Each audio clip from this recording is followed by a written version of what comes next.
Assalamualaikum warahmatullahi wabarakatuh. Bagaimana kabarnya anakku sekalian? Semoga dalam keadaan sehat walafiat. Amin. Pada pertemuan kali ini, kita akan membahas materi tentang kondisi geologi Indonesia, khususnya yang ada di daerah kita, Kabupaten Pangkep dan Maros. Struktur geologi batuan Kabupaten Pangkep dan Maros yang memiliki karakteristik geologi yang kompleks dicirikan oleh adanya jenis satuan batuan yang bervariasi akibat pengaruh struktur geologi. Salah satu contoh bentuk struktur geologi yang ada di daerah ini adalah kars. Istilah kars berasal dari bahasa Yugoslavia, kemudian diadaptasikan dalam bahasa Jerman yang berarti tempat tanpa air dan dingin, juga berkonotasi permukaan batuan gundul. Menurut Kamus Besar Bahasa Indonesia, kars adalah daerah yang terdiri atas batuan kapur yang berpori sehingga air di permukaan tanah selalu merembes dan menghilang ke dalam tanah, atau permukaan tanah selalu gundul karena kurang vegetasi. Menurut Kepmen SDM nomor 1456K garing 20 garing MEM garing 2000, kars adalah bentukan bentang alam pada batuan karbonat yang bentuknya sangat khas berupa bukit, lembah, dolina, dan gua. Kawasan kars adalah kawasan batuan karbonat atau batuan gamping dan dolomit yang memperlihatkan morfologi kars.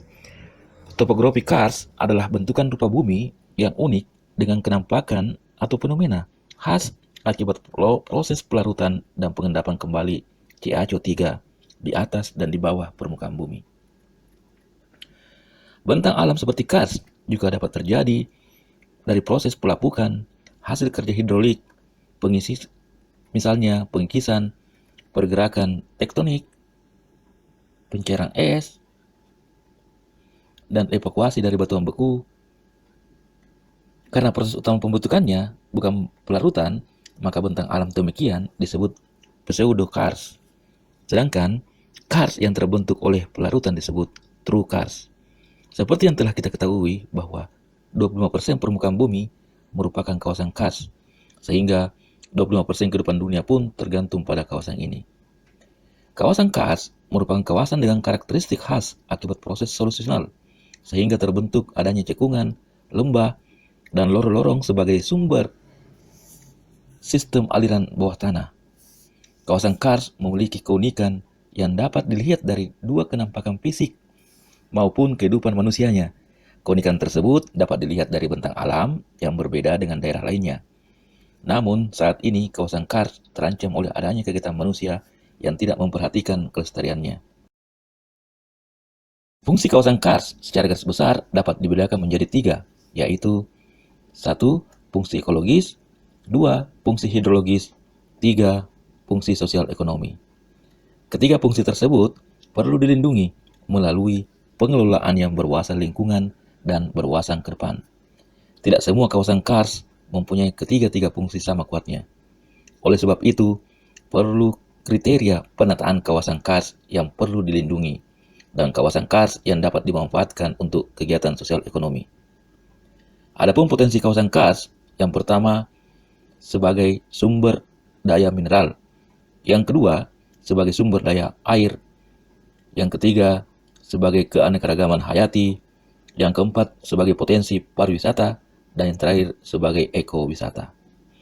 Anak-anakku sekalian, adapun contoh daerah yang merupakan kawasan kars yaitu yang pertama, Taman Batu Kars Baloci. Taman Batu Kars Baloci berlokasi di Desa Baleanging, Kecamatan Baloci, Kabupaten Pangkep. Tekstur batu kapur ini begitu unik dan menakjubkan. Ada yang menjulang tinggi dan ada yang berongga hingga membentuk gua kapur. Keunikan Taman Batu Kars Baloci ini terletak pada bentuknya yang seperti menara atau tower yang berdiri sendiri maupun berkelompok membentuk gugusan batu gamping yang menjulang. Tempat ini menyajikan pemandangan eksotik berupa hamparan batu kars yang unik, bahkan beberapa di antaranya terlihat seperti sengaja disusun. Taman batu ini memang punya daya tarik yang bagus. Bebatuan besar warna hitam yang seperti karang ini pun cukup besar. Bahkan susunannya seperti terlihat seperti tangga hingga menjadi sebuah bukit. Yang kedua, Taman Prasejarah Sumpambita. Taman Prasejarah Sumpambita secara administratif berada di Kampung Sumpambita, Kelurahan Baloci, Kecamatan Baloci, Kabupaten Pangkep Kepulauan. Taman nasional ini termasuk dalam areal Taman Nasional Bantimurung Bulu Saraung.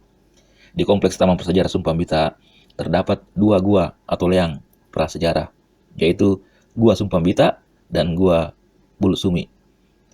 Dengan luas kawasan sekitar 2 hektar yang terbagi atas tanah datar dan Gunung Kapur, kedua gua tersebut berada di bagian gugusan Bukit Bulu Bita. Saat ini Taman Prasejarah Sumpambita telah dimasukkan ke dalam daftar inventarisasi situs Balai Pelestarian Cagar Budaya Sulawesi Selatan dengan nomor inventaris 195. Gua Sumpambita merupakan gua terbesar di Kabupaten Pangkep bahkan di Sulawesi Selatan, serta memiliki kubah yang tinggi dan melandai ke belakang. Berada pada ketinggian sekitar 280 meter di atas permukaan laut, aksesibilitas menuju gua relatif mudah karena tersedianya tangga yang terbuat dari semen selebar 1 meter, mulai dari dasar bukit hingga tiba di pintu gua. Gua ini termasuk ke dalam gua kekar lembaran dan memiliki 3 ruangan. Permukaan lantai gua cenderung datar dengan lebar 15 meter. Tinggalan arkeologis pada gua ini berupa lukisan dinding, artefak batu, cangkang moluska, fragmen gerabah, serta fragmen tulang dan gigi. Lukisan dinding berbentuk cap tangan dalam berbagai ukuran, cap kaki anak-anak, gambar menyerupai babi rusa dalam berbagai ukuran, serta sebuah gambar lukisan menyerupai perahu. Lukisan-lukisan tersebut berwarna merah dan sebagian besar ditemukan pada dinding sisi kiri gua. Sementara, temuan artefak batu ditemukan tersebar di permukaan lantai gua. Adapun cangkang moluska yang ditemukan berasal dari kelas Gastropoda dan Pelesipoda tersebar di lantai hingga pelataran gua. Fragmen gerabah juga ditemukan tersebar di lantai dan pelataran gua, sementara fragmen tulang dan gigi ditemukan dalam kondisi tersebar namun jumlahnya sangat sedikit. Gua Bulu Sumi terletak pada ketinggian 200 meter dari permukaan laut dengan mulut gua menghadap ke barat laut dengan ukuran lebar 8,82 meter, tinggi 4 meter, dengan kedalaman gua 10,15 meter. Gua ini termasuk gua tipe kekar lembaran dengan bentuk horizontal. Permukaan lantai gua relatif datar di bagian depan dengan struktur tanah yang halus. Tinggalan arkeologis yang ditemukan berupa lukisan dinding, artefak batu, fragmen gerabah, dan cangkang moluska. Keseluruhan lukisan yang ada berwarna merah dibuat dengan cetak semprot. Artefak batu, fragmen gerabah, dan cangkang moluska ditemukan tersebar dari dalam lantai gua, utamanya pada mulut gua hingga pelataran gua. Yang ketiga, Raman-Ramang. Raman-Ramang adalah sebuah tempat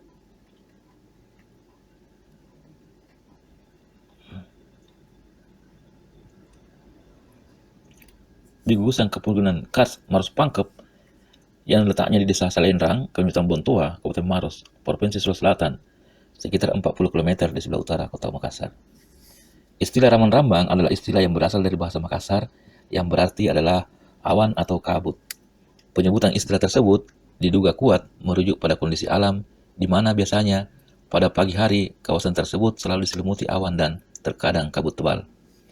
Raman-Ramang menawarkan banyak tempat wisata yang bisa kamu kunjungi, seperti Telaga Bidadari, Taman Hutan Batu Kapur, Gua Telapak Tangan, Gua Bulu Karaka, Sungai Putih, Telaga Bidadari, dan Kampung Berua. Biasanya yang paling sering dikunjungi oleh Kampung Berua. Kampung bisa ke sana dengan menaiki perahu kecil menyusuri aliran Sungai Putih. Perjalanan dimulai dari dermaga Raman-Ramang di hulu Sungai Putih. Di salah satu sisi Kampung Berua terdapat situs pasaung, dalam bahasa Makassar berarti menyabung. Hal ini berdasarkan pemanfaatan tempat ini pada zaman dahulu sebagai tempat menyabung ayam. Di kawasan ini, para jawara-jawara berkumpul untuk menyabung ayam, karena pada zaman itu, menyabung ayam merupakan salah satu simbol kejantanan. Di situs pasaung, terdapat peninggalan prasejarah ribuan tahun lalu, dengan lukisan-lukisan pada dinding gua berusia antara 15.000 sampai 20.000 tahun silam. Hal ini juga menjadi bukti akan keberadaan manusia prasejarah dengan segala aktivitasnya. Di situs ini, peninggalan prasejarah yang dapat ditemukan berupa telapak tangan berwarna merah. Selain itu, pada salah satu batu di dinding tebing ditemukan bentuk ukiran yang menyerupai King Kong, sehingga tempat ini juga disebut King Kong Stone. Beberapa peninggalan prasejarah menjadi salah satu alasan untuk berkunjung ke Kampung Berua sebagai salah satu kawasan wisata Raman-Ramang yang sudah terkenal dan juga menjadi wisata Bukit Kapur nomor 3 di dunia. Demikian pembahasan materi kita kali ini. Semoga bermanfaat. Bapak akhiri dengan ucapan Assalamualaikum warahmatullahi wabarakatuh.